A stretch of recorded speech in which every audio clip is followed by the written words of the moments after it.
Supreme court ने बिल्किस बानो के इस मामले में 11 दोषियों को 2 सप्ताह के भीतर जेल अधिकारियों के सामने आत्मसमर्पण करने का निर्देश दिया है। नमस्कार, स्वागत है आपको विंध्याचल संदेश में। दोषियों की समय पूर्व रिहाई के मामले में आज सुप्रीम कोर्ट ने अपना फैसला सुनाते हुए सभी 11 दोषियों की रिहाई को रद्द कर दिया है। सुप्रीम कोर्ट ने गुजरात सरकार का माफी का आदेश खारिज करते हुए कहा कि छूट पर फैसला महाराष्ट्र सरकार को लेना था। गुजरात सरकार सक्षम राज्य नहीं थी। Justice PV. नागरत्ना और जस्टिस उज्जवल भुइया की बेंच ने आज ये बड़ा फैसला सुनाया है। सुप्रीम कोर्ट ने कहा कि मई 2022 में सुप्रीम कोर्ट के फैसले पर गुजरात सरकार को पुनर्विचार याचिका दाखिल करनी चाहिए थी।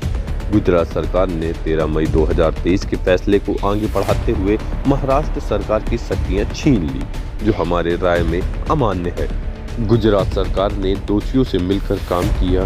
गुजरात राज्य द्वारा शक्ति का प्रयोग शक्ति को हड़पने और शक्ति के दुरुपयोग का एक उदाहरण है। यह एक क्लासिक मामला है जहां इस अदालत के आदेश का इस्तेमाल छूट देकर कानून के शासन का उल्लंघन करने के लिए किया गया था।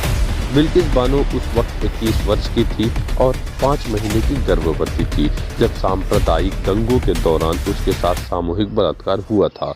उसकी 3 वर्षीय बेटी परिवार के उन 7 सदस्यों में शामिल थी जिनकी दंगों के दौरान हत्या कर दी गई थी। केस में लोगों को रिहा कर दिया गया था स्टेट ऑफ गुजरात द्वारा, तो उसमें जो जजमेंट है वो कहता है कि रूल ऑफ लॉ सबसे ज़्यादा सुप्रीम रहेगा इस देश में, और रूल ऑफ लॉ को एक बार फिर अपहोल्ड किया गया है। और अदालत ने कहा है रूल ऑफ लॉ सबके लिए सेम है, चाहे आप कोई भी हो, वो आप सब पर बराबर अप्लाई करेगा। मैं तो ये कहूँगी कि इससे एक भरोसा जो हम सब देशवासियों का है रूल ऑफ लॉ पर, उसका एक बार फिर हमारा भरोसा इस पर वापस आता है कि हाँ, रूल ऑफ लॉ अदालत हमेशा अपहोल्ड करेगी, चाहे सामने कोई भी खड़ा हो।